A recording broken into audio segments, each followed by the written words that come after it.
Eu sou a Kátia Teonia, professora de Língua e Literatura Latina do Departamento de Letras Clássicas da Faculdade de Letras da UFRJ e coordenadora do projeto de extensão Mitologando. E hoje estou aqui para apresentar mais uma atividade do nosso projeto que vimos realizando durante o período da pandemia.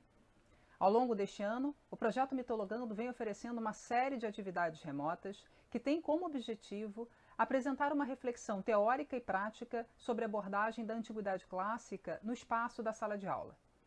Essas atividades têm como público-alvo professoras e professores do ensino fundamental e médio, licenciandas e licenciandos e educadores de uma forma geral. E hoje, o projeto Mitologando tem a honra de apresentar a palestra O que a arte greco-romana tem de grega, ministrada pela querida Eveline Azevedo, professora adjunta de História da Arte da Universidade do Estado do Rio de Janeiro e pós-doutora em Arqueologia pelo Museu de Arqueologia e Etnologia MAI-USP. O projeto Mitologando agradece imensamente a participação da querida professora Eveline Azevedo e deseja a todas e todos uma excelente palestra. Algumas fotos durante a nossa atividade, tá bom? Explicar para vocês como é que vai ser a dinâmica da nossa atividade. Primeiro a gente vai ter a fala da professora Eveline e depois a gente vai passar para um momento de conversa, de debate, de bate-papo, tá bom? Então, quem quiser fazer alguma pergunta, algum comentário, é só indicar no nosso, aqui no bate-papo, no chat, pode colocar a pergunta, que ela vai ser lida pela Mariana Jabô, que faz parte da equipe do Mitologando e está aqui ajudando na coordenação, aproveito para agradecê-la publicamente, ou pode se inscrever para fazer a sua pergunta, tá bom? A gente vai fazer blocos de pergunta, então a gente vai reunir 3 perguntas, passa a palavra para a professora Eveline e assim em diante. Eu peço que, no momento da pergunta, que cada um se apresente para que a gente possa se conhecer, tá certo? Mais um informe em relação aos certificados. A gente vai enviar o certificado de participação no prazo de até 30 dias. A gente vai enviar por e-mail, para o e-mail que foi cadastrado no formulário de inscrição. Caso alguém esteja participando aqui da reunião com um e-mail diferente daquele que foi usado na inscrição, eu peço que nos informe, porque a gente faz aqui uma chamada a partir da conexão que está sendo feita com o e-mail aqui nessa atividade, tá bom? Por fim, eu gostaria de anunciar em primeira mão a nossa próxima atividade, que vai ser um mini curso. O título é O Conceito de Antiguidade Clássica e o Uso do Mito na Sala de Aula, com o professor Guilherme Morbeck. Vai ser nos dias 17 e 19 de agosto. Tá? A gente vai começar a divulgar logo, para que possam fazer as inscrições. Bom, tendo então dado esses informes, eu passo a apresentação da nossa convidada de hoje, a professora Eveline Azevedo, professora adjunta de História da Arte da Universidade do Estado do Rio de Janeiro, é pós-doutora em Arqueologia pelo Museu de Arqueologia e Etnologia da USP, doutora em Arqueologia pelo Programa de Pós-Graduação em Arqueologia do Museu Nacional da Quinta da Boa Vista, da Universidade Federal do Rio de Janeiro, durante o qual realizou o estágio PDSE na Universidade La Sapienza de Roma. Possui mestrado em História da Arte pela Universidade Estadual de Campinas, Unicamp, graduação em História pela Universidade Federal Fluminense, UF, e em Artes com habilitação em História da Arte pela Universidade do Estado do Rio de Janeiro.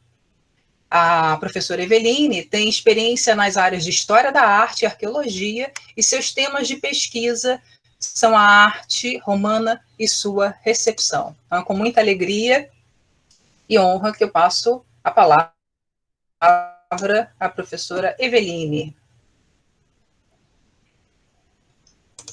Olá, boa tarde a todos.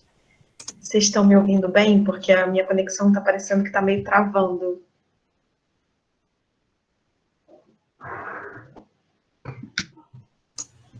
Que bom. A gente está te ouvindo, Acabei de ver que o pessoal respondeu, porque a imagem dá uma travada, bom, enfim, tem esses problemas técnicos que a gente passa com esse negócio.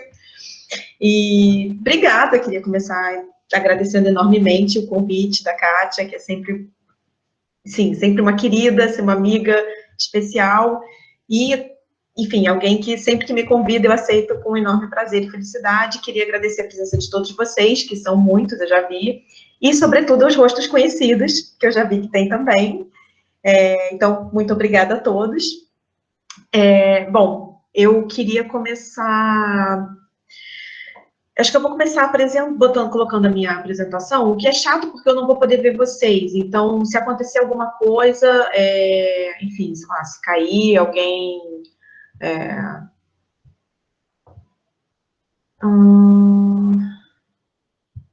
Bom, se acontecer alguma coisa, alguém, por favor, me avisa. Tá todo mundo... Ótimo, agora deixa eu ver se vocês... Todo mundo vê a minha tela?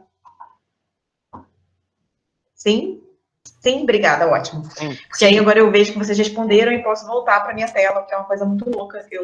Enfim, para quem já assistiu eu falando, eu fico completamente enlouquecida com essa coisa tecnológica, sem poder ver ninguém e dar aula por computador, né? Eu acho enfim, um caos, assim, na minha vida. Bom, como vocês podem ver, eu lancei uma pergunta para vocês, eu espero que vocês tenham pensado nela longamente, não se ficar sem dormir, por favor, mas pensado longamente nela, que é o que a arte greco-romana tem de grega? Porque se a gente pensa na arte greco-romana, a gente vai supor que é metade, ou que, na verdade, eu poderia perguntar o que a arte greco-romana tem de romana e não de grega. Enfim, eu queria suscitar justamente essa questão em vocês, porque ela está diretamente ligada a uma noção do que a gente entende por esse grande conceito que se criou em torno da arte greco-romana.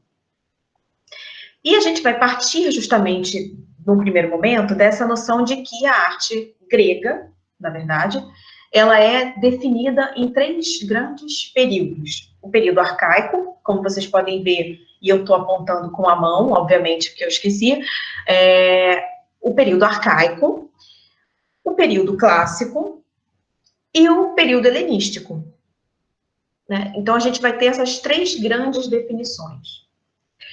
E aí a gente vai entender justamente que, bom, o período helenístico vai ainda ter uma pequena subdivisão que seria o período helenístico romano, porque seria quando, então, a arte grega e a arte romana teriam se fundido. Essa é uma questão um pouco, uma pegadinha, digamos assim, porque se a gente for pensar, quando a gente fala, por exemplo, aqui no Discóbulo Lancelotti, a gente tem, se vocês repararem, a gente tem o Miron, que é o escultor.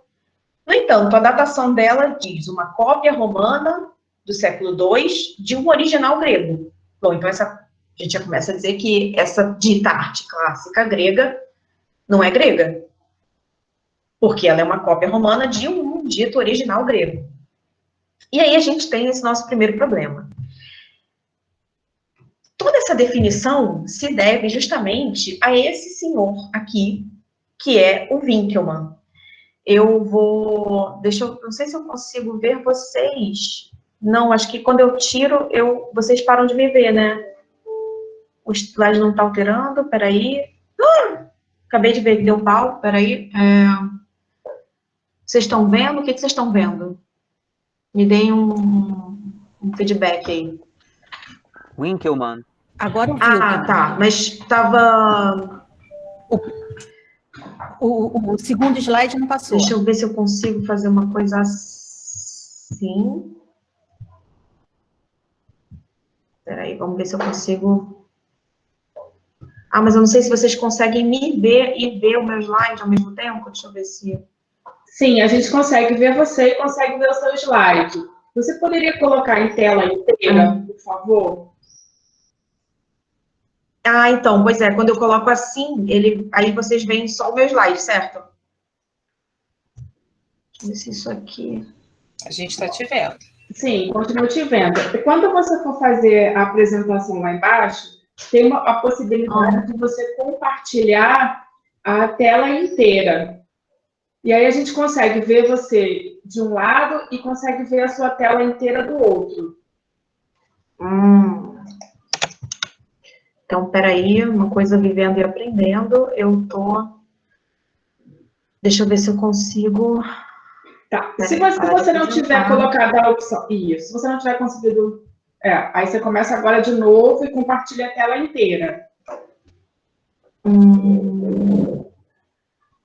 Gente, mil desculpas, eu sempre acho que... Bom, tudo então, né? Selecionar... Quando você selecionar apresentar agora, você escolhe a tela inteira, que é a primeira opção. Tá. E quando você puser o seu slide, você coloca no slide apresentar a tela inteira também. Mas o problema é que eu vou ficar sem ver vocês de qualquer jeito. De qualquer jeito você fica sem ver a gente, mas a gente vê você. Tá bom. Bom, então vocês me gritem, tá? Porque ouvindo, pelo menos eu tô. Então, se der um pau, vocês gritem. Não coloca pelo chat, porque o chat eu não vejo mais. Então, tá? Tudo bem? Aí você colocou a tela inteira no slide? Agora sim.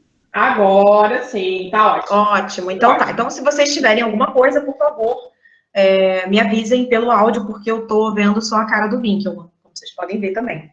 Mas a gente tá te vendo, tá? Tá, que bom. Sinal de que eu não posso fazer uma cara muito de louca, né? Nada disso. Ok. Bom saber. Inclusive porque tá gravando, né? Então as besteiras que eu falo também ficam registradas. Que ótimo. Bom, Kátia, a gente pode pensar numa edição, né? Enfim. Bom, piadas à parte, eu estava dizendo para vocês justamente que a gente tem essa definição da arte grega justamente graças a esse senhor, que é o Winkelmann, que foi, digamos assim, o fundador, né? O pai de duas ciências irmãs nesse momento, que são a história da arte e a arqueologia. E aí vocês vão se perguntar, puxa, mas só no século XVIII? Sim, só no século XVIII, que é quando a gente tem, de fato, a definição dessas duas, assim, a solidificação dessas duas disciplinas. Não que não se fizesse pesquisa arqueológica antes, não que não se tivesse nenhum tipo de história da arte antes. Não vou entrar no mérito desse assunto, mas o fato é que as duas disciplinas se consolidam, de fato, no século XVIII. Sobretudo em função do fato de que o Winkelmann, nesse momento, ele vai exaltar enfim, exaltar essa superioridade da arte grega. E aí, quando eu digo arte grega, eu digo grega mesmo. Não estou dizendo arte greco-romana, perceberam? Eu estou dizendo arte grega porque o Winkelmann vai dizer, olha, a arte produzida na Grécia, sobretudo entre os séculos V e IV, é o must, é o que há de melhor e mais moderno. Então, graças a isso, o que ele vai dizer? Olha, o que vem antes é digamos, um predecessor. E o que vem depois é uma decadência. E a gente tem que se perguntar por que o Winkelmann está fazendo isso. Ele está fazendo isso no século XVIII, como eu disse para vocês, e fundando praticamente o neoclassicismo. Eu acho que tem muita gente que não é especificamente de história da arte, então só para situar vocês, ao longo, né, digamos, dessa história da arte, a gente vai ter vários movimentos, o que a gente chama de movimento pendular em relação à antiguidade clássica. Essa ideia de um afastamento e de um retorno que vão justamente procurar valorizar a arte tanto grega quanto romana. Então, eu tenho o período clássico, né? Depois eu tenho a Idade Média, que seria essa noção de afastamento, né, do classicismo. Depois eu tenho o Renascimento, que é a ideia do retorno. O Barroco, que é a ideia do anticlássico, portanto, seria a ideia de um afastamento. E o neoclassicismo, que é o retorno. Depois descamba geral, e aí já era vanguarda modernista, beijo não me liga, não tem jeito. Todo mundo sabe que, bom, enfim, como a Kátia disse, eu sou de arte romana, né? Então não vou nem entrar no mérito do que acontece depois, mas o fato é que a gente vai ter essa ideia sempre de um afastamento e de um retorno. E o Winkelmann está escrevendo, então, no século XVIII, portanto, no que seria imediatamente posterior ao Barroco. Pensem o Barroco, por exemplo, o Caravaggio, aquelas pessoas, né, gesticulando loucamente, expressão do movimento, e dão aquela ideia que seria na grandeza do Renascimento. Então, o Winckelmann está querendo justamente ressaltar, não, valorizar esse retorno do clássico, e, portanto, é ele quem vai dar todos os fundamentos para iniciar esse movimento neoclássico. Nesse primeiro momento do século XVIII, isso vai ter uma repercussão imediata na literatura. Então, a gente tem o Goethe, por exemplo, não basta lembrar, tem que lembrar, inclusive, que o Winckelmann era alemão. Então, isso vai ter uma primeira repercussão imediata na literatura, e só depois, ao longo do século XIX, isso de fato vai repercutir na arte. O que acontece, então, é que o Winckelmann vai pontuar, vai dividir, ele vai ser o primeiro, inclusive, a identificar uma série de esculturas da antiguidade clássica, comparando-as com as suas referências literárias, que é o grande primeiro problema, digamos, o primeiro grande problema a resolver da arqueologia nesse momento, que era o fato, justamente, de que a arqueologia, no seu início, era uma ciência cujo objetivo era identificar as esculturas que tinham referência na literatura, como é o caso, por exemplo, do Laocoonte, que é essa figura aqui à direita da tela, que vai aparecer no texto do Plínio. E aí a ideia é dizer, bom, esse aqui é o tal do Laocoonte de que o Plínio está falando. Então a gente tem uma série de problemas, né, na arqueologia nesse momento para serem resolvidos, e o Winckelmann vai ser um dos primeiros a, de fato, identificar um bom número, né, um bom conjunto de objetos que estavam descritos na literatura e que, né, ele vai identificar as suas respectivas esculturas. Graças a ele, a gente vai ter essa noção de que eu dei um spoiler, né, sem querer, é que ele tem aqui, nessa gravura aqui, estou apontando com o dedo de novo, gente, peraí, desculpa. Saiu o slide. Saiu? Saiu o slide, Eveline. Gente, saiu. É impossível isso. Como é que pode? Ô, chatice. Peraí.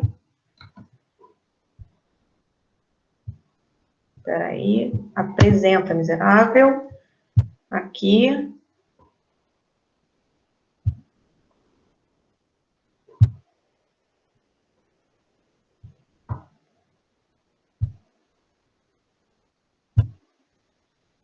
Estão vendo? Viram? Sim. Tá o Winckelmann. Tá o Winckelmann. Isso, o Winckelmann de novo. Pois é. Então, reparem que aí... Eveline, você pode colocar em tela cheia. Tá em tela cheia. Tá, ainda não chegou para mim, não. Tá em tela cheia. Tá. Quando você precisar mudar o slide, você colocou tela inteira no início, e quando você precisar mudar o slide, você não precisa colocar interromper a apresentação, não. Se você mudar, o que você mudar, a partir do momento que você colocou tela inteira, a gente consegue ver tudo que você está fazendo no seu computador. Ah, entendi. Bom, eu tinha várias piadas para fazer sobre isso, não vou fazer porque está gravando. Ok, vou respirar fundo e vou voltar para o vídeo. Até me perdi, gente, é um problema sério. Bom, vocês estão vendo o Winckelmann, né? Que eu estava apontando ele, Vocês viram quando eu mostrei o Laocoonte aqui? Não. Não? Não. Que eu estava dizendo justamente que eu estava dizendo, peraí que eu me perdi, que o Winckelmann vai definir os três... sim, o Laocoonte, que era o que o Plínio se refere no livro dele, certo? Então, vocês lembram, né, quando eu falei do Plínio, e aí o Plínio fala que tem o Laocoonte, que foi esculpido pelo Alexandre Tenodoro Polidoro. Tá faltando um pedaço do meu slide, eu acabei de ver. Bom, e aí ele é justamente aquele quem vai dizer, olha, esse aqui é o tal do Laocoonte que o Plínio fala. Todo mundo acompanhou isso? Sim? Não? Eu não ouço vocês? Sim. Ok? Sim. Sim. Então, e aí, bom, o Winckelmann é o grande responsável por isso. E aí o que ele vai dizer justamente é que, bom, eu tenho a arte grega dividida em 3 grandes períodos. E a arte romana vai ser o que a gente chama de helenístico-romana. Porque ela é justamente a cópia de tudo aquilo que eu não pude encontrar na arte grega. Acompanharam? Com um único detalhe, a única coisa original que tem na arte romana, segundo Winckelmann, tá, gente? Não sou eu que estou dizendo isso, pelo amor de Deus. segundo Winkelmann, é a retratística, tá? Então, a gente tem aqui o retrato do Antino, que é o amante do imperador Adriano, século II depois de Cristo, e aqui atrás a figura de um filósofo, de um pensador grego, uma escultura, um busto, também possivelmente cópia romana de um original grego.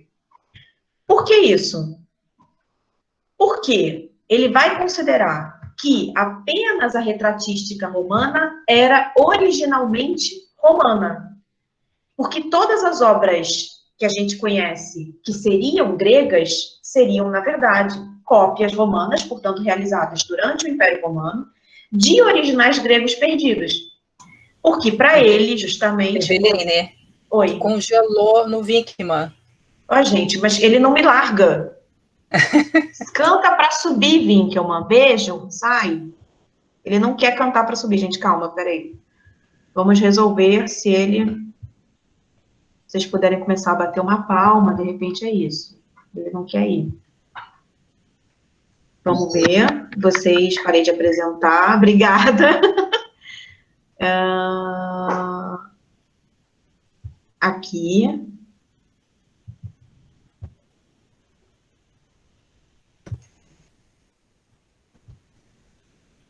Foi.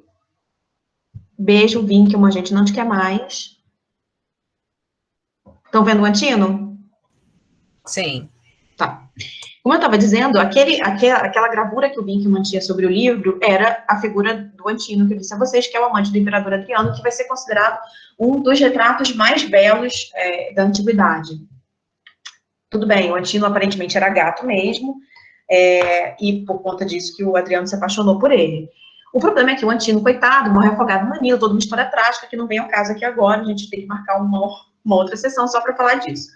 O fato é que o Winkelmann vai dizer justamente que apenas a retratística romana era original. Por quê? No caso da retratística romana, de fato, ela vai considerar os traços fisionômicos do representado. Significa, então, que vai considerar, enfim, não só a beleza, como também a feiura dos personagens representados. Por isso ele vai dizer, olha, a única coisa original que tem na arte romana é a retratística. Porque eu vou encontrar um grande número de cópias romanas de um único original grego. E na opinião do Winkelmann, quanto maior o número de cópias romanas, maior o sucesso desse original grego, como é o caso, por exemplo, do Discóbulo, que a gente conhece o Discóbulo Lancelotti, mas também o de Castelposiano e o Townley. Esses 3 Discóbulos, somados ainda ao Discóbulo de Viena, coitado, esse é um Discóbulo que é muito sofrido, como vocês podem ver, eu vou dizer por quê, tá? O Lancelotti é o melhor exemplo que a gente tem. Reparem justamente, né, o fato de que, e aí é uma questão técnica que eu não sei se a maioria conhece, mas reparem justamente, de novo eu estou apontando com o dedo, reparem justamente que o peso da escultura reside justamente nesse, eu chamo de cotoco, mas é uma informalidade minha, nesse cotoco aqui, normalmente, a gente tem essa conexão do mármore aqui, tá?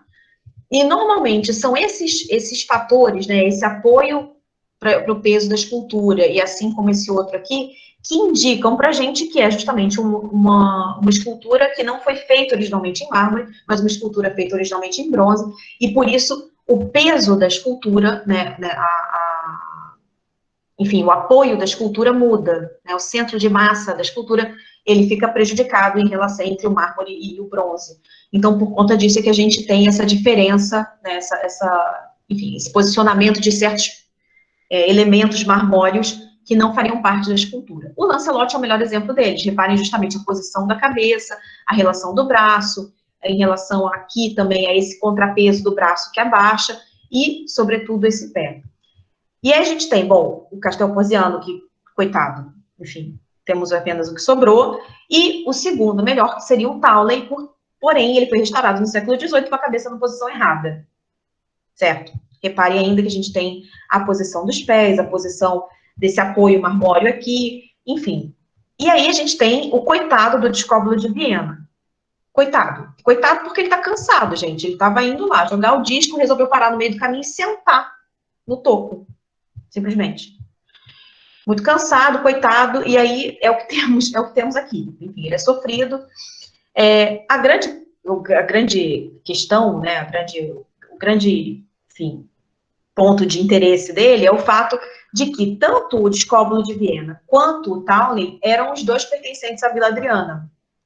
O que é muito interessante pelo fato de que a gente vai ter o Townley, uma produção bastante superior justamente ao de Viena, o que indica para a gente que a gente tem tipos de faturas, na verdade, desculpa, tipos de faturas de ateliês diferentes. Então, possivelmente, o de Viena era um Discóbulo, era uma escultura advinda de um ateliê que produzia em massa, enquanto o Townley, possivelmente, era uma escultura advinda de um ateliê mais específico, feito por encomenda. E aí, bom, e a gente tem ainda esse torso de Discóbulo, que eu adoro, porque a gente tem... Ah, gente, é muita emoção quando a gente faz esse negócio assim, ó, bonitinho. Então, ele foi todo restaurado, como vocês podem ver, o braço foi restaurado, aqui a própria mão onde tinha o Discóbulo, eles puseram uma espada para transformar o coitado do Discóbulo num guerreiro ferido. O que acontece justamente é que, além disso, no século XVIII, enfim, a galera na Itália via aquele monte de escultura, faltando pedaço, umas cabeças sobrando, os braços sobrando, tudo sobrando, eles juntaram meia dúzia e falaram assim, a gente tem aqui um pedaço sobrando, vamos juntar, fazer uma só. Então, isso aconteceu com um número razoável de peças, sobretudo na escultura, e aí também é uma outra coisa para ficar e a gente pensar um dia, discutir mais para frente, o fato de que eles fazem isso com as esculturas, não fazem isso, por exemplo, com a arquitetura. Enfim. O fato é que o Winkelmann vai dizer justamente que quanto maior o número de cópias, mais sucesso essa escultura tinha no passado. E aí a gente tem justamente essa noção de que esse contraponto entre a cópia e o original. A grande questão é que a gente vai ignorar, de certa forma, que toda a escultura copiada grega, na verdade, é de produção romana. Então, quando a gente diz a arte greco-romana, a gente está supondo, na verdade, que a escultura produzida em Roma de um original grego é grega e não romana. E é interessante justamente porque essa é uma concepção curiosa, porque a gente poderia, justamente como eu disse para vocês, perguntar o que a arte greco-romana tem de romana e não de grega. Porque se a gente pensar, por exemplo, a Vila Adriana, que está um pedaço da Vila Adriana, que foi inclusive tema da minha tese de doutorado, e a gente vai ter o imperador Adriano como sendo um dos grandes, incentivadores da cultura grega dentro do Império Romano.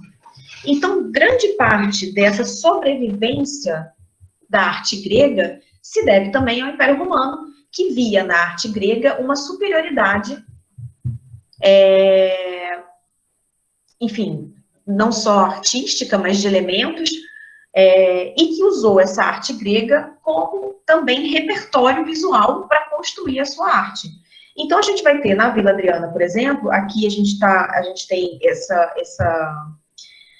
essa arquitetura composta, né, no fundo, por um cano, é a região do canopo, que a gente chama, né, a gente tem um ninfeu no fundo, e esse grande lago na frente, em que a gente vai ter justamente cópias romanas de esculturas gregas deslocadas do seu sentido. Então, a gente tem, por exemplo, as cariátides,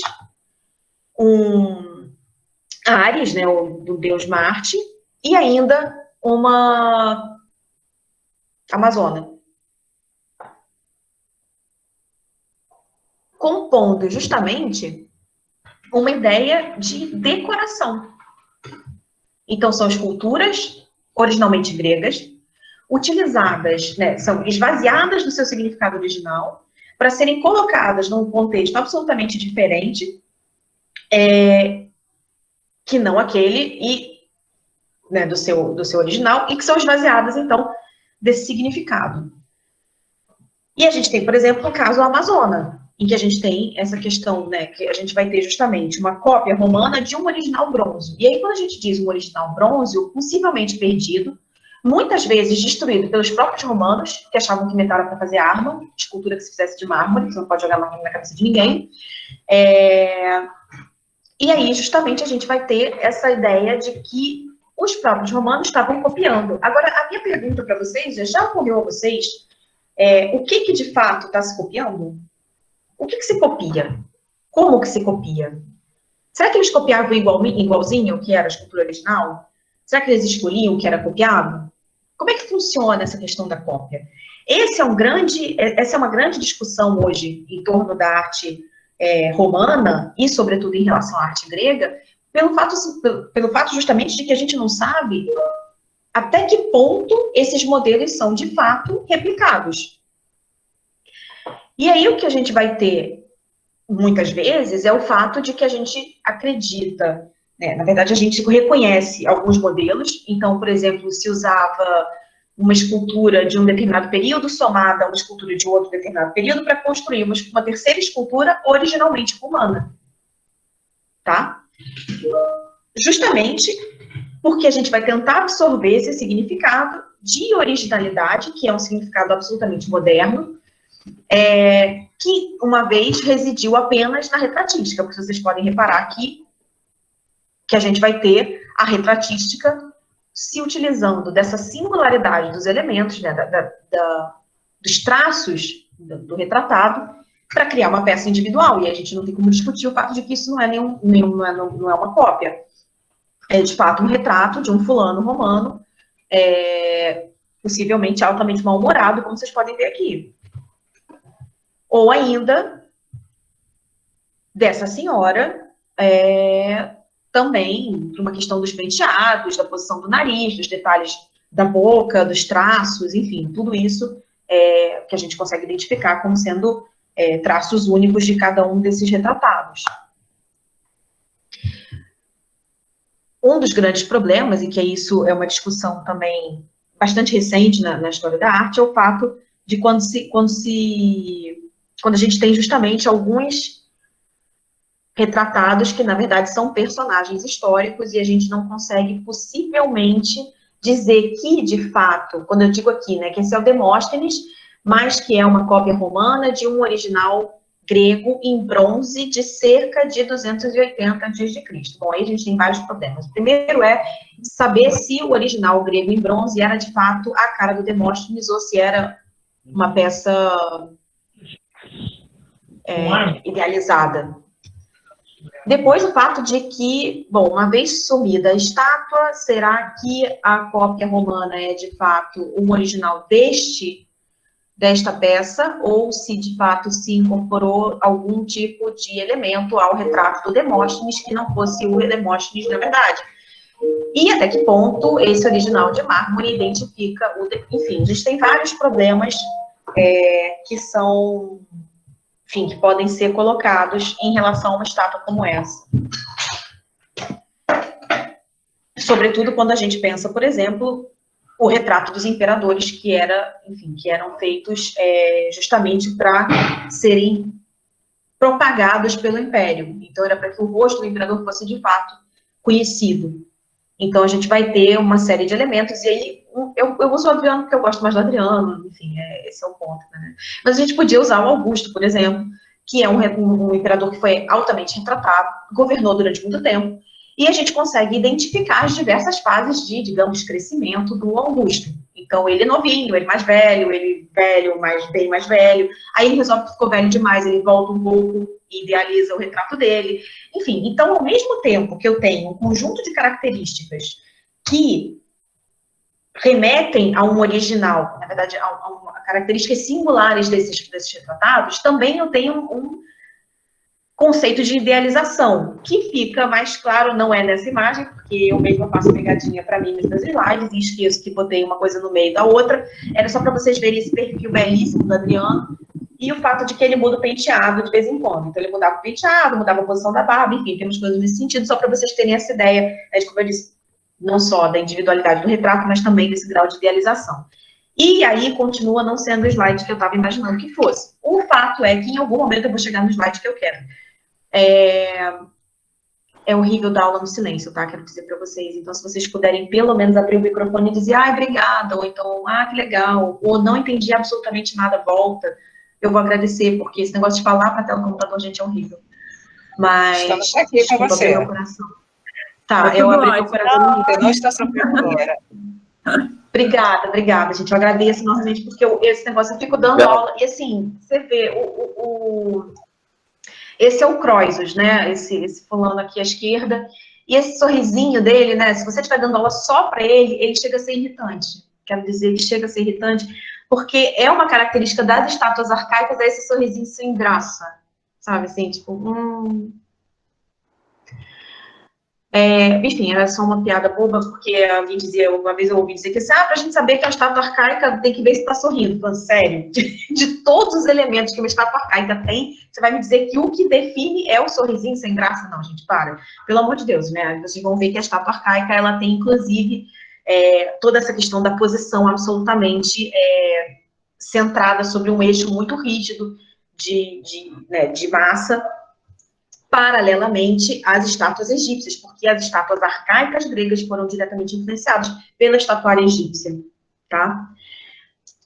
Absolutamente diferente, a questão cronológica é absolutamente distinta, a gente vai pensar, vocês pensem aqui, 3.000, estamos falando de quase 2.500 a.C., e as estátuas arcaicas vão remeter ao século VII a.C. Sim, é uma discrepância gigantesca em termos de cronologia, mas pensem justamente que a gente está falando, e aí é uma grande confusão, eu sei, se vocês não entenderem, por favor, se manifestem, mas a gente tem que pensar essa cronologia gigantesca, que é o fato de que a gente tem a Grécia arcaica, né, nesse momento, assim, falando do século VII, VIII, mantendo um certo contato com o Império Egípcio, que nesse momento ainda era um grande império, até a dominação macedônica no Egito, certo? E aí a gente vai ter justamente essa grande expansão. Isso não é que assim, eu não sei quanto tempo eu estou falando e quanto tempo eu tenho ainda, Kátia. Fica à vontade. Entendi, é para sempre, posso ficar para sempre. Pode. Tá. Bom, o fato é justamente que, como eu estava dizendo para vocês, é que a gente tem uma caracterização muito específica em relação à estatuária arcaica grega. E é uma questão interessante, porque a gente sabe, de fato, nesse caso da estatuária arcaica, que são esculturas áticas. Portanto, são esculturas produzidas na Grécia durante o período arcaico. E a gente sabe que são absolutamente gregas. Não são cópias, são esculturas, de fato, produzidas na Grécia por artistas gregos. E, nesse caso das esculturas, sobretudo da Coreia e do Kouros, são esculturas funerárias. Tá? Daí, justamente, a gente tem, inclusive, essa correlação com a escultura egípcia, tá? O que vai nos interessar, no entanto, é a estatuária, a partir da estatuária clássica, porque a estatuária arcaica não interessou ao Império Romano, de maneira que eu vou ter cópias romanas de originais gregos clássicos e depois alguns casos helenísticos, mas aí a gente entra no problema específico do helenístico. O fato é que, sobretudo, a estatuária clássica vai ser imensamente copiada na estatuária romana. E a gente tem, por exemplo, um caso conhecidíssimo, que é o Apolo Belvedere, que é uma escultura que está no Museu Vaticano. Reparem aquilo que eu disse a vocês, que são esses elementos de ligação do mármore, como, por exemplo, a gente tem esse aqui no planejamento, a gente tem esse tronco aqui que apoia o peso da escultura, justamente por conta disso que eu havia falado para vocês, que é a questão do centro de massa, que é diferente do mármore para o bronze. E aí, essa escultura, quando a gente vê a escultura original em bronze, a gente entende perfeitamente o que isso significa. E a gente tem pouquíssimos exemplos, no entanto, os mais conhecidos são os dois colossos de Riad, que são essas esculturas à esquerda da tela. A grande questão aqui, e que eu acho maravilhosa, é o fato de que, durante muito tempo, a historiografia da arte vai dizer justamente que são esculturas realistas. Quando, no entanto, elas são absolutamente idealizadas, tá? Reparem, então, que a gente tem a posição deles, que é uma posição absolutamente idealizada, porque ela vai reproduzir essa ideia do contraposto clássico, que é essa posição entre repouso e ação, que é justamente essa pose que eles estão, né? Então, eu tenho o peso residindo sobre uma das pernas e a outra apenas apoiada no chão. A perna que apoia faz contraposição ao braço que está esticado, enquanto a perna esticada faz contraposição ao braço que está retesado, enfim, sei lá como é que eu vou chamar isso. O que é interessante é que, ao mesmo tempo que parece uma posição de repouso, é uma posição em que eles estão com o músculo totalmente contraído. Então, enfim, é um momento que só um dorflex depois para resolver. Porque eles teriam, na verdade, aqui na mão esquerda, um escudo, e na mão direita, uma lança apontada para baixo, porque aí indicaria essa ideia de uma posição de repouso. Apesar de que a musculatura deles indica totalmente o oposto. Então, ao mesmo tempo, é uma posição, enfim, absolutamente ideal, ainda que eu possa considerar traços reais na sua constituição. Paralelamente, a gente tem também aqui o que a gente vai chamar de Zeus ou Poseidon, e a gente não sabe, ninguém sabe quem é efetivamente, porque depende do que ele estivesse atirando no fulano à frente dele. Cadê o meu cursor? Aqui, com essa mãozinha aqui. Se fosse um raio, Zeus. Se fosse o tridente, Poseidon. Só isso a diferença. Por quê? Porque todos os deuses, não vou dizer todos, mas alguns dos deuses, deixa eu pensar se alguns, assim, a questão é que a gente vai ter boa parte, digamos assim, dos deuses, nesse caso gregos e depois romanos, porque eles vão se adaptar, vão se apropriar do panteão grego, representados segundo uma iconografia de um homem de meia idade, usando barba longa e cabelo também meio longo, assim, não vou dizer longo, mas também não é longo, também não é curto, depende um pouco, assim, meio termo por aqui, assim, uma coisa Chanel mais descartada.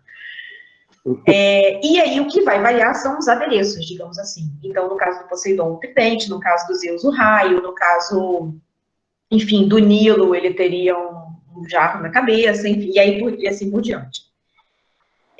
Então, a gente tem justamente essa ideia de que a gente tem poucas esculturas sobreviventes em bronze. Daí o fato, justamente, da gente ter uma larga discussão em torno daquilo que é originalmente grego. E aí eu explico para vocês por que eu estou pensando, por que é um grande problema, pelo menos para mim, definir o que de fato é grego dentro do que a gente construiu como esse grande saco de gato, que é a arte greco-romana, para não ter que dizer, né? Porque a gente tem este senhor aqui, que é o Laocoonte. Este digníssimo tem a sua história narrada na Eneida, tá? E ele vai estar à frente do episódio da Guerra de Troia. A grande questão, e aí eu não vou me deter no assunto, a gente pode, se vocês tiverem dúvida, a gente retoma isso nas perguntas, mas o fato é que essa é uma escultura que vai ter uma longa discussão dentro da historiografia da arte. Porque alguns pesquisadores, e a gente vai ter dois grandes nomes à frente disso, que é o Bernardo Andrea, que é um alemão, e, por outro lado, o Salvatore Settis, que é um italiano, discutindo essa, digamos, proveniência da escultura. Se, por um lado, ela é, de fato, uma escultura atribuída a Gesandra Tenodoro Polidoro, a gente não sabe se é um original bronze feito pelos três, e se este Laocoonte que aqui, né, vos fala é uma cópia romana deste original grego perdido, ou se, por outro lado, este exemplo marmóreo que a gente tem aqui é um original romano produzido pelo Agesandro, Tenodoro e Polidoro, que eram gregos por outro lado. E aí existe a possibilidade da gente ter uma cópia romana, na verdade, um original romano de um modelo grego, mas produzido já durante o Império Romano por gregos. Não sei se deu para entender o tamanho do nó que isso representa. Porque significa dizer que eu tenho uma escultura já produzida dentro desse grande conglomerado que é o Império Romano, que pressupunha não só o trânsito desses artistas. Então, a Grécia estava indo por água abaixo, o que a gente faz? Vamos partir para Roma, que é um lugar onde a galera tem uma grana, para investir em escultura. Então, esses artistas gregos migram para Roma. Por outro lado, Roma é a capital do Império. O melhor mármore é o de Paros, que vem da Grécia. Então, eu tenho não só material grego andando pelo Mediterrâneo, como eu tenho também esses artistas gregos produzindo em Roma. No entanto, eu estou produzindo cronologicamente dentro do que a gente considera Império Romano e, sobretudo, dentro do território romano. Então, toda essa questão, tudo isso é para dizer que, mesmo quando a gente fala, né, quando a gente tradicionalmente fala em obras, originalmente, né, quando a gente mostra obras que a gente vai considerar gregas, no fundo, a gente está discutindo uma ideia de Grécia criada, sobretudo no século XIX, por aquele fulano que é o Winckelmann. Quer dizer que a gente não tem nada grego? Não. A grande questão é que a gente vai ter um grande problema quanto às esculturas. Mas a arte grega sobrevive de outras formas. Então, sobrevive absolutamente na produção vascular, que a gente vai ter uma produção vastíssima, tanto a ática, produzida, portanto, em território grego, quanto magno-grega, que a gente vai ter produzida não só no sul da Itália, como também ali na costa da Turquia, por exemplo, né, nas muitas colônias gregas, e que vai ser largamente, enfim, difundida. A gente vai ter, por exemplo, não só a gente tem alguns desses vasos, mas a gente tem, por exemplo, inúmeros exemplos, a gente tinha, né, inúmeros exemplos no Museu Nacional, que eram vasos que tinham vindo do Museu de Nápoles, e que tinham chegado no Museu Nacional através da troca que a Teresa Cristina faz com o irmão dela, de vasos, né, ela pede para ele enviar vasos da Magna Grécia, e que são vasos cujos temas vão refletir, de certa forma, também essa moda grega da época, e a gente está falando de Grécia ao fim e ao cabo. Então, a gente tem uma produção vastíssima vascular, que vai tanto na Grécia e que vai, enfim, ser enorme, como a gente tem também a arquitetura. Ainda que a gente tenha uma arquitetura grega, ática, também bastante prejudicada, coitado, o Parthenon sofreu largamente com os turcos, mas, por outro lado, a gente tem também uma grande sobrevivência da arquitetura grega na Magna Grécia, portanto, no sul da Itália. Então, a gente tem, sim, uma grande produção de arte grega, no entanto, a gente tem que problematizar a questão em relação à escultura, porque a gente está discutindo uma série de modelos iconográficos que não necessariamente são aqueles originalmente gregos. É isso.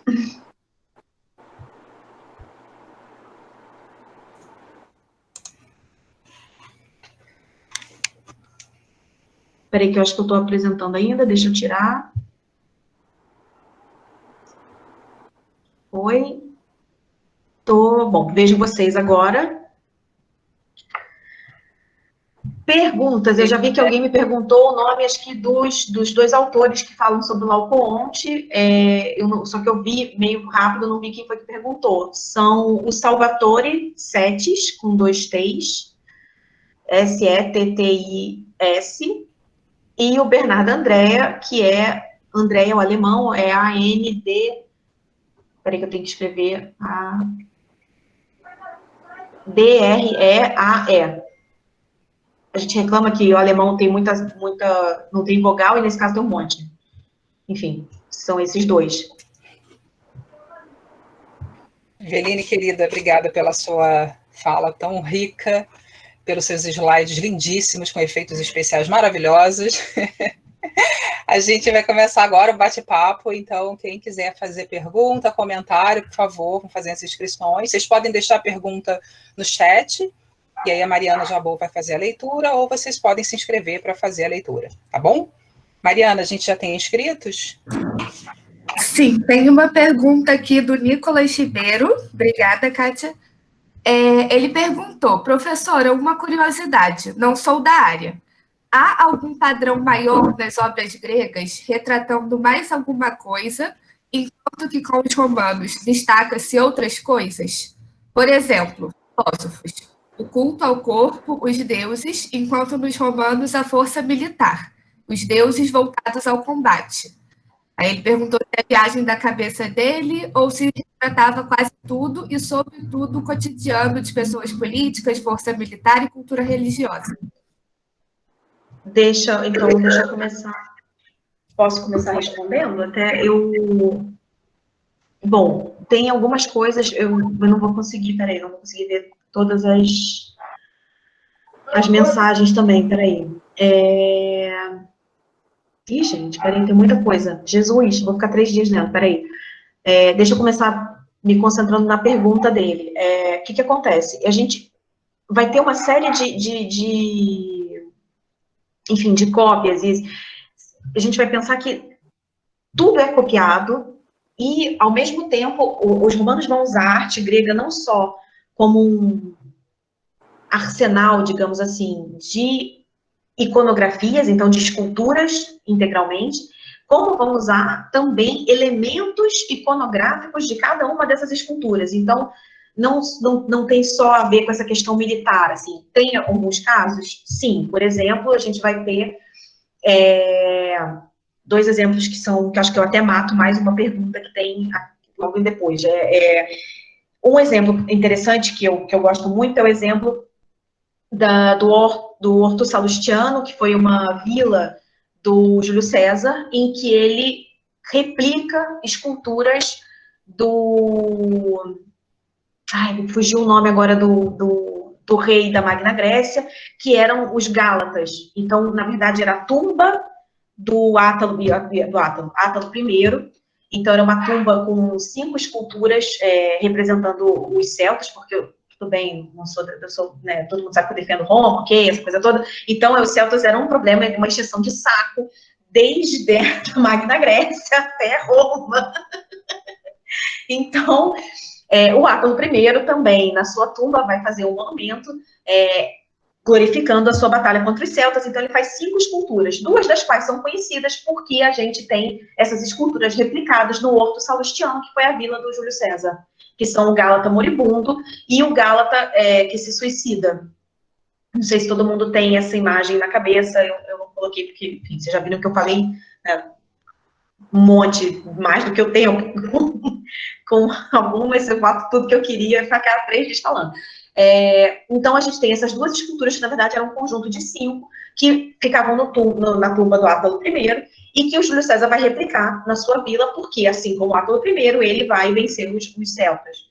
Então, por um lado, sim, tem uma questão de uma representação militar. Por outro lado, tem uma representação também de uso apenas narrativo. Quando eu mostrei para vocês o discóbulo, por exemplo, da Vila Adriana, que a gente tem os 2 discóbulos colocados, e aí, nesse caso, tem os 2 discóbulos colocados junto com aquele retrato do Antino, que estão, na verdade, então eu tinha, nesse mesmo lugar da Vila Adriana, os 2 discóbulos, uma escultura do Antino e uma outra escultura do Apolo com o Jacinto. Ou seja, Apolo, que tem o seu jovem amante morto também num jogo de disco, né? Porque, se eu não me engano, Zéfiro também se apaixona pelo Jacinto, e aí sopra o disco de maneira que ele acerte o Jacinto quando o Apolo joga e empate. O Jacinto já era, cai morto. Que eu acho patético. Não consigo narrar essa história sem fazer uma piada, porque não dá para a pessoa morrer com uma discada na cabeça, mas ok, ele morre assim, com uma discada na cabeça.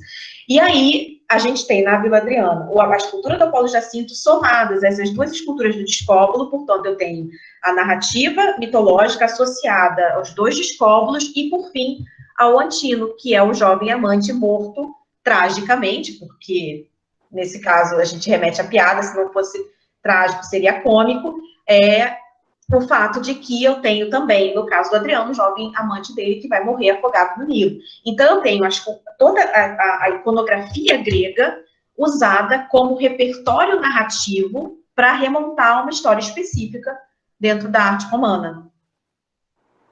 Não sei se eu respondi a pergunta. Temos mais perguntas, Mariana? É porque tinha alguém que eu vi, que alguém, nesse de passar, eu vi que alguém tinha perguntado alguma coisa especificamente sobre a Vila Adriana, então, por isso que eu fui nesse exemplo específico. Eu não vi essa A Mariana tá pergunta organizando. sobre a Vila Adriana.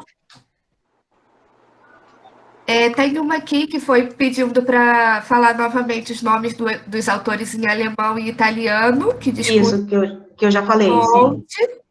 E aí ela faz uma outra pergunta embaixo se o Winkelmann, quando tece considerações sobre os gregos, se são contemporâneos a ele. Eu ouvi a senhora sobre Lessing e a respeito do Laocoonte. Não entendi. Quando o Winkelmann... Acho que não entendi a pergunta. Ela colocou aqui, a propósito, vou começar aqui. Professora Eveline, seria possível dizer novamente os nomes dos autores alemão e italiano que discutem o Laocoonte? A propósito, são eles a inspirar, por exemplo, Winkelmann, quando tece considerações sobre os gregos, ou são contemporâneos dele? Não, ele está... Eu não sei se eu entendi a pergunta, mas ele está escrevendo no século XVIII, paralelamente às escavações que estão acontecendo em Roma, porque ele sai da Alemanha e vai para Roma, o que era muito comum nesse momento, né? A gente fala do que a gente chama do Grand Tour, que são todos esses artistas, enfim, esses literatos, esses estudiosos, que saíam dos seus países de origem para estudar a cultura clássica. Então, eles iam, sobretudo, para Roma, primeiramente, depois eles iam a outros lugares, mas faziam esse grande tour das ruínas antigas. Então, o Winkelmann vai seguir esse processo também, e então ele vai, enfim, pensar, vai fazer essas considerações, ele no século XVIII, em relação a muitas obras que já foram escavadas anteriormente, e obras que estão sendo escavadas enquanto ele está vivendo na Itália. Mas os autores que influenciam ele são antigos. Não sei se foi isso. Então, Plínio, por exemplo, Plínio é clássico.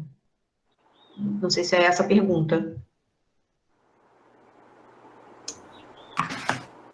Obrigada, Se a pessoa Eveline. quiser falar, gente, se a pessoa quiser falar, se manifesta, fale agora, o cara para sempre, me manda por e-mail, se tiver com vergonha. Enfim, não sei. Eu li a pergunta, mas não sei exatamente se foi o que a pessoa queria saber. A Elisa Jordão, ela falou aqui, no centro da cidade, há várias esculturas que fazem referência à arte greco-romana. Que tipo de literatura poderíamos usar com o ensino fundamental? Amor, no centro de que cidade?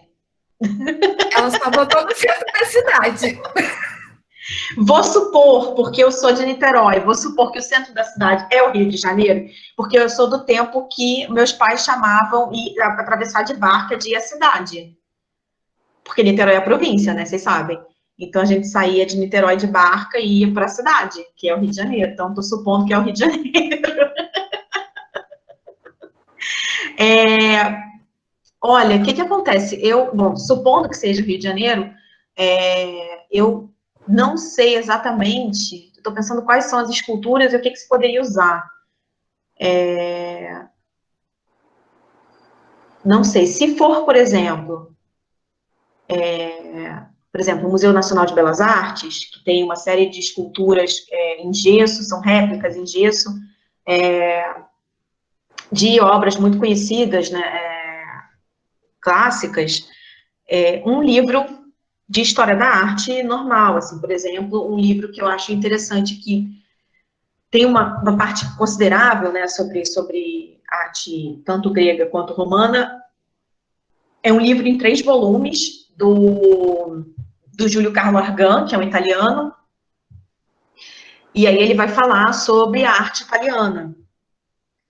E aí, por conta disso, é um livro, enfim, que é bastante interessante. Tem um outro livro que eu gosto bastante, também como manual de História da Arte, que é o livro de História da Arte Geral do Gombrich, que também é um livro interessante, mas não tem nada específico ainda que tenha sido produzido para se pensar essa narrativa em contexto brasileiro. Isso, de fato, não existe até hoje. Amigo. Tá na sua mão. Bem, obrigada. Ela falou que é do Rio de Janeiro mesmo. Ah, Tenho umas 2 perguntas aqui. Da Carolina Monteiro, falou que certa vez leu que há a possibilidade de ter tido uma troca entre os escultores gregos e africanos iorubá. Tem alguma colocação sobre isso? E o Rafael Semedo perguntou se as pesquisas recentes têm demonstrado que as estátuas gregas eram pintadas, coloridas, e se essa investigação tem sido aplicada também ao estatuário romano, se há evidências de que essas estátuas eram coloridas. sim. Bom, quanto à questão iorubá, eu, de fato, não conheço nada, assim, não sei precisar absolutamente, nem cronologicamente isso, assim. O que eu posso responder é que, enfim, a gente sabe que a arte grega teve um contato muito grande, pelo menos até ali, o norte da África, sobretudo com o Egito. Mas eu não sei nem onde os Yorubá ficavam, então eu não sou capaz de dizer nada sobre isso, assim, desculpa. Eu não sei mesmo. Se a pessoa quiser me mandar por e-mail e a gente conversar, pode também, não tem problema, mas eu não sei mesmo. Que mais? Quanto à questão da policromia na escultura clássica, esse é um tema maravilhoso, porque, de fato, a gente vai entender a escultura branca no século XIX. Né? É o século XIX quem cria essa ideia de uma estatuária grega e romana branca. Não é à toa que a gente vai pensar a escultura neoclássica sempre com aquele branco leitoso, porque eles vão ressaltar essa ideia do branco absoluto, é uma questão do século XIX. Já recentemente, já tem algum tempo, que se começou a discutir essa questão da importância da cor. As esculturas gregas, de fato, eram pintadas, mesmo as esculturas clássicas eram pintadas, e o que vai acontecer é que a estatuária romana, algumas eram pintadas, por exemplo, Augusto della Prima Porta, a gente sabe que era pintado. Por outro lado, a gente tem outras esculturas romanas que não eram pintadas, mas eram utilizados mármores coloridos para passar essa noção de cor. Então, porque nesse caso da escultura romana, a gente vai ter a cor como um elemento a mais dentro do significado simbólico da escultura. Então, uma escultura do barco, por exemplo, vai ser vermelha, em mármore vermelho, porque está ligado ao vinho, por exemplo. Mas a gente tem também esculturas polícromas, né, esculturas pintadas, esculturas de diferentes materiais, e as esculturas gregas, a gente sabe também que eram pintadas. Então, existem vários estudos já, não só das esculturas arcaicas, porque a gente consegue ver, de fato, o resto da policromia, como a gente tem também das esculturas clássicas, já alguns estudos, e aí, nesse caso, são estudos mais arqueométricos, assim, que a gente chama, porque são estudos, e aí já com infravermelho, com outros tipos de tecnologia, para, de fato, a gente poder chegar a uma conclusão de que cor teriam essas peças. Obrigada, Eveline, querida. Temos mais perguntas, Mariana? Não temos mais perguntas. Eu estava lendo, eu parei aqui no comentário do Pedro, peraí, deixa eu ver se ele...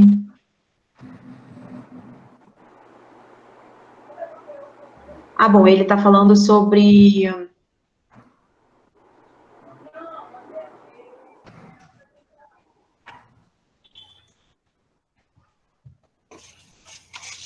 Bom, o que acontece? Respondendo ao Pedro, só para adiantar o comentário, eu entendo... A questão é que o Winckelmann deixou material escrito, de fato. Muitos desses personagens que você está citando, Pedro, sobretudo Hamilton, eles fizeram muitas pesquisas arqueológicas, então eles estavam envolvidos com as pesquisas arqueológicas, mas não se dedicaram a, de fato, conceituar esse material, tá? Então, eu entendo a sua... Eu senti uma pitadinha de implicância com o Winckelmann, mas a gente tem esses outros personagens muito ligados a uma arqueologia, como é que se chama? Uma arqueologia amadora, e sobretudo ligada à questão de achar muita, assim, de procurar as peças, e enfim, o Hamilton, então, nossa, ele era um desses que, e o Catamé também, que era outro, muito voltado a essa arqueologia amadora, sobretudo, mas de procurar esculturas sem dar maiores importâncias ao contexto, enfim, são personagens, claro que tem a sua são personagens que têm a sua importância, mas, por outro lado, eu acho o Winkelmann um personagem crucial na definição, assim, na definição dos campos científicos, tanto da arqueologia quanto da história da arte, e, sobretudo, na questão do legado teórico que ele deixou, tá? Então, só para explicar aqui, bom, deixa eu continuar. Sim, esses bronzes são incríveis, amo, são lindos, é uma loucura, assim, eles são fantásticos. Achei as perguntas agora, eu estava respondendo antes ainda. Espera aí. Bom, não sei, alguém mais quer fazer alguma pergunta? Sim, tem 2 perguntas aqui. Primeiro, a Carolina Monteiro perguntou se você pode escrever seu e-mail aqui no chat. Escrevo. E a Carolina Faria perguntou se tem como falar um pouco sobre a relação entre o Winkelmann e o Lessing.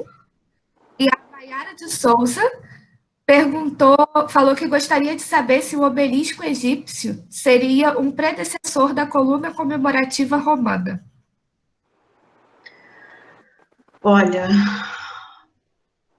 sobre a relação Winkelmann e Lessing, vai ser puxado. Tem muito tempo que eu li o Lessing, eu vou te confessar que eu não sei se eu vou conseguir lembrar agora para poder falar especificamente sobre isso.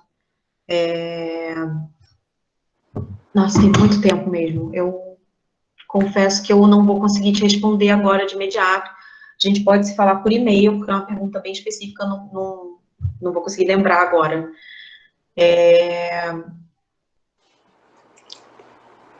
O que mais? Peraí.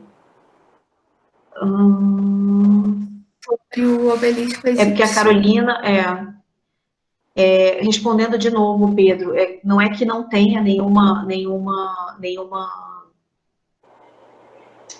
não é que não tenha sido copiada nenhuma. O Augusto, por exemplo, é um que vai, de fato, copiar algumas esculturas arcaicas.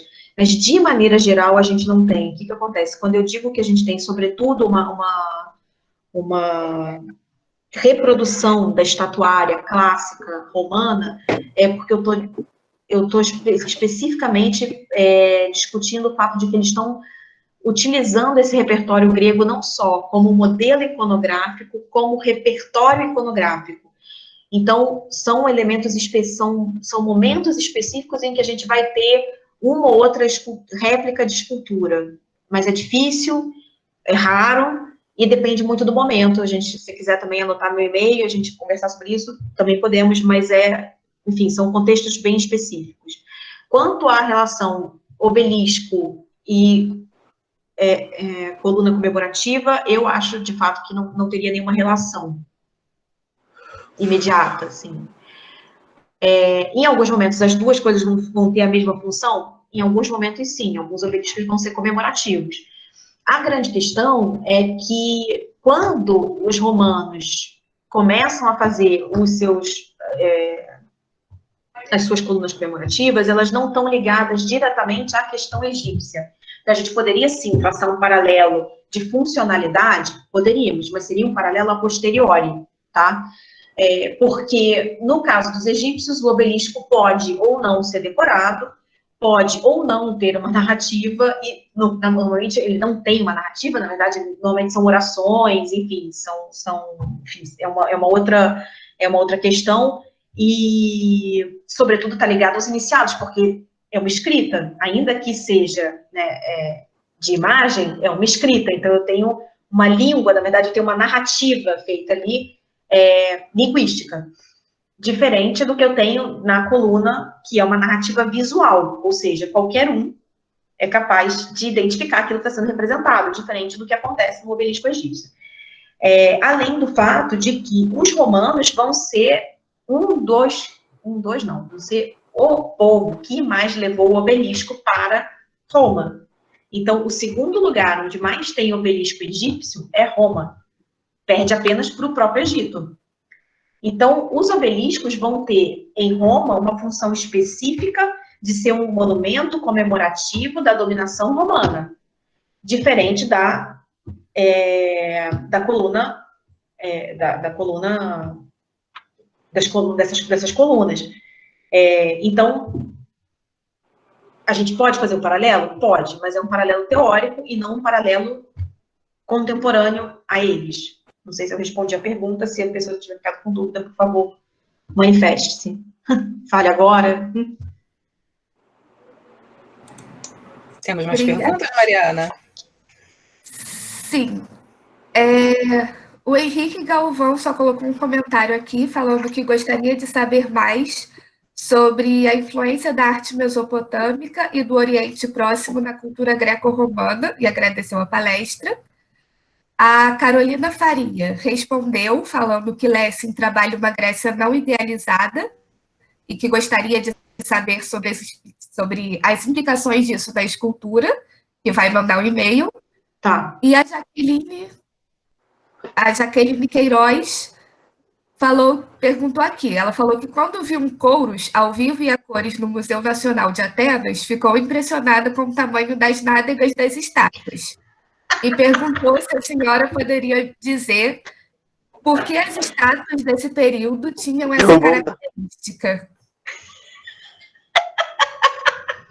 Desculpa, eu vou ter que rir um tempo, porque assim, não sou especialista em bunda, tá, gente, para começo de conversa. Eu acho que assim, é uma coisa. Ainda que eu também, uma coisa que eu tinha tara, que eu tenho até hoje, é fotografar a costa de estátua, porque a gente vê no livro só a frente, ninguém se dá o trabalho de fotografar as costas. Então, eu acho maravilhoso. Não reparei se de fato eles tinham bundão, tá? E não sei te dizer, porque ninguém nunca me perguntou por que tem bunda grande. As pessoas só perguntam por que tem peru pequeno. Então, estava preparada para essa resposta. O peru pequeno é fácil. O peru pequeno tem essa relação com o sátiro, então tudo que é da racionalidade está ligado, né, justamente inversamente oposto ao sexo, portanto, o peru pequeno mais racional, o peru grande menos racional. É essa lógica. A bunda grande, não sei, malharam muito. Não faço a menor ideia por que eles têm essa bunda grande. Não reparei e não sei dizer, eu não faço a menor ideia, assim. Não sei, assim, não... Olha, sem zoar, pensando um pouquinho, eu talvez seja uma relação com a questão, esse primeiro momento da escultura está muito ligado justamente à geometrização das formas. Então, se vocês repararem, a escultura feminina, sobretudo, né, a gente tem essa valorização do masculino em detrimento do feminino, a escultura feminina, ela é muito geométrica, então tem uma forma trapezoidal muito clara no torso, né, e uma forma circular na base da escultura, então da cintura para baixo. Poderia ser uma exacerbação da geometrização da forma no sentido de um realismo. Então, eles vão criar, né, uma valorização da musculatura em função dessa valorização do nu masculino. Então, não só a bunda é grande, mas como você também tem uma panturrilha muito definida, a gente tem os músculos da barriga também são muito definidos. Então, poderia ser uma resposta nesse sentido, para além de toda a piada que eu não consegui me controlar e não fazer, assim, não deu. Foi muito, assim, me pegou muito de surpresa essa pergunta. Então, não sei, eu só teria, assim, essas ideias, assim, a princípio. Não sei se... Obrigada, Eveline. Mariana, a gente tem mais perguntas? Tem mais uma pergunta. A Beatriz Albuquerque perguntou se a professora Eveline pode falar um pouco mais dos casos onde os romanos se representaram na escultura como um deus, com o rosto deles no corpo de uma divindade. Nossa, tem muitos casos, sobretudo porque tem uma coisa enfim, várias opções. Não só, por exemplo, o próprio Antino, a gente vai ter representado como uma série de divindades. Esse é um exemplo. A gente vai ter o próprio Adriano representado como Deus, como Marte, por exemplo, como Ares, ligado justamente a essa questão da guerra, especificamente. A gente tem uma senhora, que eu não me lembro o nome agora, que é uma senhora mesmo, representada com o corpo de Vênus, então é um pouco discrepante nesse caso, né? Ela super gostosa e uma carinha assim, precisando de um lifting. Tem uma série, assim, então isso está muito ligado a essa nobreza romana encomendante de material escultórico, e está ligado à decoração, sobretudo, das vilas. Não no caso dos imperadores, porque no caso dos imperadores a gente tem uma questão de uma propaganda política muito grande, muito forte. Por outro lado, tem as pessoas, e que mesmo no caso dessa senhora, ela era, se eu não me engano, imperatriz, era uma nobreza bem alta, assim, me fugiu o nome agora. Mas tem, de fato, uma série de exemplos, porque... E aí são muitos os contextos, assim, é difícil especificar, assim, assim, fechar essa resposta, porque ela envolve, enfim, uma série de contextos, uma série de tipos de personagens diferentes, muitas vezes está ligada à propaganda política, à decoração de vilas, por exemplo, enfim, então são muitos exemplos, não sei, não dá para eu dizer um que eu acho muito interessante, é o do Antino, por exemplo, porque ele vai ser representado como várias divindades, então ele é representado não só como Baco, ele é representado também como Osíris, porque ele morre no Egito, né, então ele também é representado como Osíris, enfim, ele vai ter uma série de representações ainda dentro da arte romana, que vão resgatar diferentes divindades justamente por conta desse caráter, dessa morte trágica dele, e o fato dele ser divinizado pós-mortem. Então, enfim, são muitos exemplos, não sei se dá para a gente também, enfim, fechar numa questão específica. Acho que, não sei, talvez seja o caso da pessoa me escrever e a gente pensar, enfim, material de leitura, coisas que a gente poderia, enfim, e até discutir casos específicos, por exemplo, quando ela pede para falar, em geral, dessa questão da representação, talvez seja o caso de a gente discutir uma representação especificamente, não sei exatamente, né, de onde vem a dúvida, mas eu acho que é o caso da gente pensar, por exemplo, então talvez seja, vamos pensar o Augusto, ou vamos pensar o Adriano, ou vamos pensar as figuras femininas que se representam como Vênus, enfim, cada um desses personagens é uma questão específica. Não sei se eu respondi suficientemente.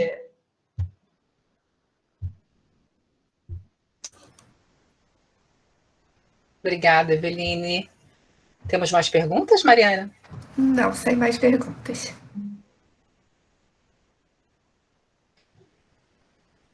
Eveline, querida, depois você pode deixar o seu e-mail aqui no chat. Deixa eu escrever logo. Que algumas pessoas estão fazendo a sua presença, a sua fala, muito esclarecedora, muito didática, com slides incríveis e muito divertida, como sempre. Gostaria de agradecer e registrar aqui a presença da professora Viviane, professora Tereza, professora Estefânia, professora Lídia, professora Cristiane, registrar e agradecer a presença. A gente tem aqui representantes da PUC, EBA, UFOP, Argentina, Coimbra. Agradecer imensamente a presença de todas as professoras e professores de ensino médio, ensino fundamental, licenciandas, licenciandos. Esses eventos têm sido pensados para vocês, para que a gente possa refletir sobre a antiguidade clássica e pensar sobre o seu uso no espaço da sala de aula, né? Eu espero que tenha sido bastante proveitoso para todas e todos. E gostaria de, mais uma vez, fazer o convite para a nossa próxima atividade, que vai ser no dia 17 e 19 de agosto, um minicurso, o conceito de antiguidade clássica e o uso do mito na sala de aula, com o professor Guilherme Morberg, 17 e 19 de agosto, às 14 horas. Estão todas e todos muito convidados, e lembrando que o certificado vai ser enviado por e-mail. Caso tenha alguma dificuldade, não recebam o certificado, por favor, entre em contato conosco através do nosso e-mail, tá bom?